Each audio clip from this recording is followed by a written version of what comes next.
नमस्कार दोस्तों, स्वागत है आपका हमारे चैनल में। मैं हूं आपका दोस्त पुलकित मोहन सिंगला। दोस्तों, आज हम इस विषय में बात करेंगे कि जो लोग खुद को नुकसान पहुंचाते हैं, क्या उन पे कोई नेगेटिव एनर्जी का साया होता है या उनको कोई ना कोई बीमारी होती है। दोस्तों, बहुत लोग ऐसे होते हैं जो किसी भी परेशानी में, किसी भी दुख में, किसी भी लड़ाई झगड़े में, किसी भी बात से नाराज़ होकर खुद को नुकसान पहुंचाना शुरू कर देते हैं। और घर में अक्सर ऐसा होता है कि घर के मेंबर से झगड़ा हो गया तो खुद को नुकसान पहुंचाना शुरू कर दिया, खुद को मारना शुरू कर दिया, खुद को ज़ख्मी कर लिया। या बॉयफ्रेंड गर्लफ्रेंड में ऐसा होता है कि अपना जो है हाथ में ब्लेड से ज़ख्म लगा दिया, खून निकाल लिए, नाखून इतने अपने चबाए के खून निकलने लगा, खुद को मारा, या सामान इस तरीके से घर में फेंका कि खुद को चोट लगा ली, या बहुत रैश ड्राइविंग की गुस्से में खुंदक में और अपना एक्सीडेंट कर लिया जानबूझ के,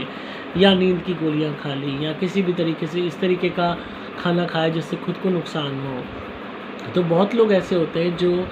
उस प्रॉब्लम से निकलने के लिए या घर वालों को इनडायरेक्टली पनिश करने के लिए, क्योंकि चाहे कितना ही लड़ाई झगड़ा हो जाए फिर भी एक सॉफ्ट कॉर्नर, एक प्यार होता है, तो उनको पनिश करने के लिए खुद को नुकसान पहुंचाने शुरू कर देते हैं। सेल्फ डिस्ट्रक्टिव हैबिट्स जनरेट कर लेते हैं, खुद को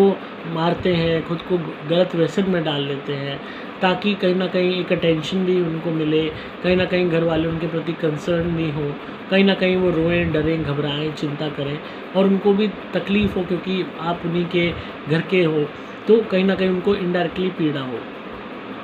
पर सबसे बड़ी बात है जो समझने वाली है, क्या ये खुद से सेल्फ मोटिवेटेड थॉट्स होती हैं या कहीं ना कहीं ये किसी पैरानॉर्मल एनर्जी द्वारा भी इन्फ्लुएंस हो सकती हैं। दोस्तों, इन दोनों के बीच में बहुत बारीक लकीर है। ये सेल्फ जनरेटिंग थॉट्स भी हो सकती हैं कि इंसान दिमागी रूप से कमज़ोर है या शुरुआत से ही उसकी थॉट्स इतनी दबती आई है, वो उसकी बातों को, उसके मन की बातों को इतना दबाया गया है कि अब वो विस्फोटक होकर खुद को नुकसान पहुंचा रहा है। और दूसरा एंगल होता है पैरानॉर्मल भी। कभी कभी नेगेटिव एनर्जीज़ भी ऐसे इंसान पे हावी होती है, उन्हें पता नहीं लगता, जिसमें वो खुद को नुकसान पहुंचाने लगते हैं किसी भी लड़ाई झगड़े में। जो ये बारीक लकीर दोनों के बीच में है कि उसको मनोरोग है, दिमागी रोग है या पैरानॉर्मल एनर्जी की फोर्स है, इन दोनों में एक सबसे जो बारीक लकीर है वो जब भी डिस्टिंग्विश हो सकती है जब आप इस बात को समझें कि कितना इंटेंसिटी का नुकसान वो सामने वाला अपने आप को पहुंचा रहा है और उस नुकसान को पहुंचाते वक्त क्या उसको पेन फील हो रहा है कि नहीं। अक्सर देखा गया है कि जहाँ पैरानॉर्मल एनर्जी होती है, कोई ना कोई भूत प्रेत या नेगेटिव एनर्जी का साया होता है, तो इंसान जब अपने आप को नुकसान पहुंचाता है तो उसको कुछ फील नहीं होता।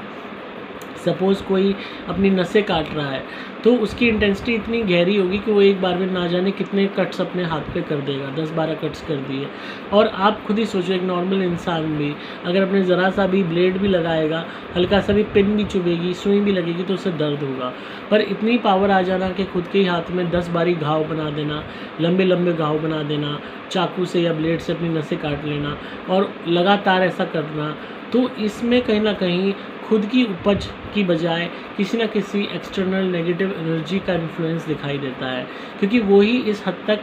वॉयलेंस क्रिएट कर पाती हैं बॉडी के ऊपर, क्योंकि उनकी बॉडी नहीं है जो पूरी तरह हावी हो जाती हैं, तो डेथ कॉज करने के लिए इस तरह सेल्फ हार्म क्रिएट करती हैं। तब बंदे के हाथ में कुछ नहीं होता, एक पपेट की तरह उसको चलाया जा रहा होता है उस नेगेटिव एनर्जी द्वारा, और उस टाइम पे भी उस बंदे को कुछ फील नहीं हो रहा होता कि उसको इतनी हॉरिफिक हालत, इतनी डरावनी हालत, इतनी टेरिफाइंग हालत कर दी गई है। वो अगर एनर्जी ऐसी हालत करने के बाद शांत पड़ती है तब उस बंदे को रियलाइज़ होता है कि अरे ये उसके साथ क्या हो गया है, उसने ऐसा कैसे कर लिया, तब उसको पेन महसूस होता है। But at the time of act, जिस टाइम वो अपने आप को चाकू मार रहा है, अपने नसें काट रहा है या काट रही है, तब उन्हें एहसास नहीं होता। मैंने मेल फीमेल दोनों ही ऐसे केसेस करे हैं जहाँ पे एक बार में अपने हाथ पे 10-10 बारी, मतलब चाकुओं से उस इंसान ने, आदमी ने भी, औरत ने भी, लड़की ने भी पूरा काट लिया, एंड 10-12 बारी काट के भी उनको कुछ फील नहीं हुआ, वो बस काटते रहे, खून निकलता रहा। उस टाइम उनके अंदर एग्रेशन और वॉयलेंस इतनी ज़्यादा थी, गुस्सा इतना ज़्यादा था, जो कहीं ना कहीं प्योरली रिफ्लेक्ट कर रहा था कि वो कोई ना कोई नेगेटिव एनर्जी का ही काम है जो पपेट की तरह बॉडी को यूज़ कर रही है और अपने हिसाब से चला रही है। क्योंकि नॉर्मल बंदा, नॉर्मल एक्चुअल कॉन्शियस में भी इस तरह एक बारी वो वार करेगा, 10 काटेगा, पर वो बार बारी इतने वार नहीं कर पाएगा। तो सबसे बड़ी जो बारीक रेखा समझने की है वो है कि एक्सट्रीम वायलेंस खुद की बॉडी पे पैदा करना और उसको पैदा करते हुए कोई भी हाथ ना हिचकना, डरना नहीं, घबराना नहीं। तो ये जो एक्ट्स होते हैं ये पैरानॉर्मल एनर्जीज़ द्वारा ही होते हैं, डिमोनिक एनर्जीज़ द्वारा ही होते हैं, जहाँ पे सामने वाला बंदा अपने आप को इतना ब्रूटली नुकसान पहुंचाता है कि आप खुद हैरान रह जाते हो कि कोई भी बंदा अपने आप को कैसे इतना टॉर्चर कर सकता है, कैसे सामने वाला अपने आप को इतना हार्म कर सकता है। सेल्फ हार्म की भी एक लिमिट होती है। कोई भी बंदा अपने जो भी सेल्फ हार्म भी करते हैं अगर अटेंशन पाने के लिए या सामने वाले को बुरा फील करवाने के लिए या उनको गिल्टी फील कराने के लिए या उनको दुख पहुंचाने के लिए, तो भी उसमें भी एक दायरा होता है। उन्हें पता होता है कि कहाँ उन्हें रुकना है। बट अगर वो दायरा पार हो जाता है और सेल्फ हार्म जान पे बनी आती है तो कहीं ना कहीं इसमें नेगेटिव एनर्जी का भी इन्फ्लुएंस होता है। कभी कभी इस तरीके की जो मन में भावना खुद को नुकसान पहुंचाने की लगातार आती रहती है। बंदा छत पे है, उसका मन करता है कि वो कूद जाए, वो सड़क पार कर रहा है, सामने से ट्रक आ रहा है, उसका मन करता है ट्रक के आगे आ जाओ। तो ये एक सिग्नल्स होते हैं जो बता रहे होते हैं कि कोई ना कोई चीज़ गलत आपके साथ हो रही है, कोई ना कोई नेगेटिव एनर्जी आपके साथ है जो आपके कान में बात डाल रही है, जो आपको फोर्स कर रही है कि आप इस तरीके का कदम उठाओ। बार बार आपको कोई कह रहा है कि हाँ गाड़ी आ रही है इसके आगे आ जा, आप छत पे कोई कह रहा है कूद जा, आप कोई भी चाकू लेके कोई किचन में काम कर रहे हो, सामने आपका कोई घर का मेंबर है, वो आपसे कोई बात कर रहा है या क्वेरल हो रही है, तो आपको कोई चीज़ प्रोवोक कर रही है, कह रही है कि चाकू इसको गोप दे। तो कहीं ना कहीं अगर इस तरीके के मल्टीपल थॉट्स आपके मन में आते हैं सेल्फ हार्म के या सामने वाले को हार्म करने के, वो भी ब्रूटली, स्पेशली जब आपके लव्ड वंस की बात आती है, तो कहीं ना कहीं ये नेगेटिव या पैरानॉर्मल एनर्जी से इन्फ्लुएंस केसेस होते हैं। किसी ना किसी गंदी डिमोनिक एनर्जी का इसमें हाथ होता है जो सामने नहीं आती बट पीठ पीछे इस तरीके का खेल करती है, पोर्ट्रे इस तरीके से करती है कि हमें लगता है कि सामने वाला बंदा एग्रेसिव है, वायलेंट है, पर वो बंदा हकीकत में यूज़ हो रहा होता है एक पपेट की तरह उस एनर्जी द्वारा। तो हमेशा आपका कोई भी लव्ड वन है, परिजन है, जो जिसके अंदर सुसाइडल थॉट्स हैं, सुसाइड अटेम्प्ट्स वो कर चुका है या कर चुकी है, एंड जब भी वो ऐसा होता है तो सेल्फ हार्म वो एक्सट्रीम ब्रूटैलिटी से खुद के ऊपर करते हैं या उसको कोई बचाने की कोशिश करता है तो सामने वाले को भी मारने पे उतारू हो जाते हैं, जान लेने पे उतारू हो जाते हैं।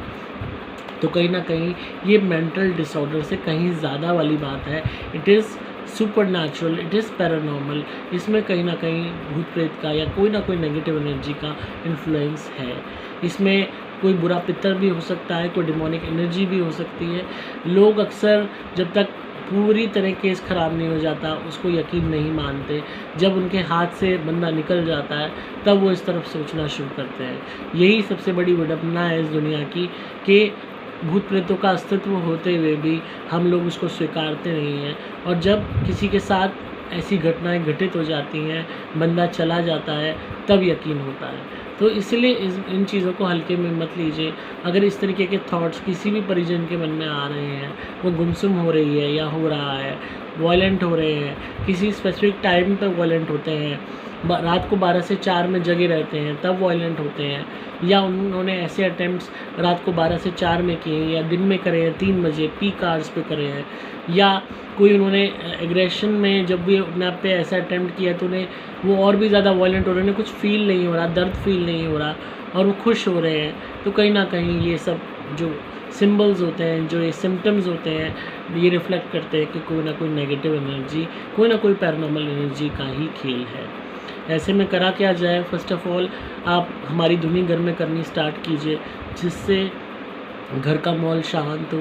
धुनी आप सुपर प्लैटिनम वाली करेंगे इस केस में। जो बंदा है, जो परिजन है, उसको हमारा पहले कड़ा पहनाइए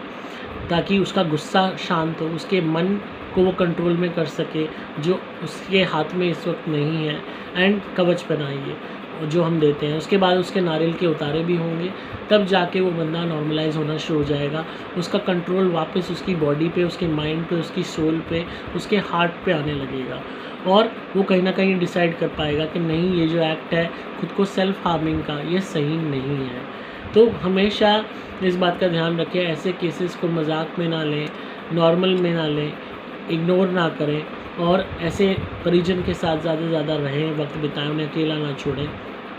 और हर उसकी बात को नोट करें, नोटिस करें कि वो कैसे एक्ट कर रहा है, क्या बोल रहा है, ताकि आप अपने परिजन के केस को समझ सकें कि वो वाकई में पैरानॉर्मल एनर्जी के किस दोराहे पे खड़ा है जिसके कारण उसको ऐसी थॉट्स आ रही हैं।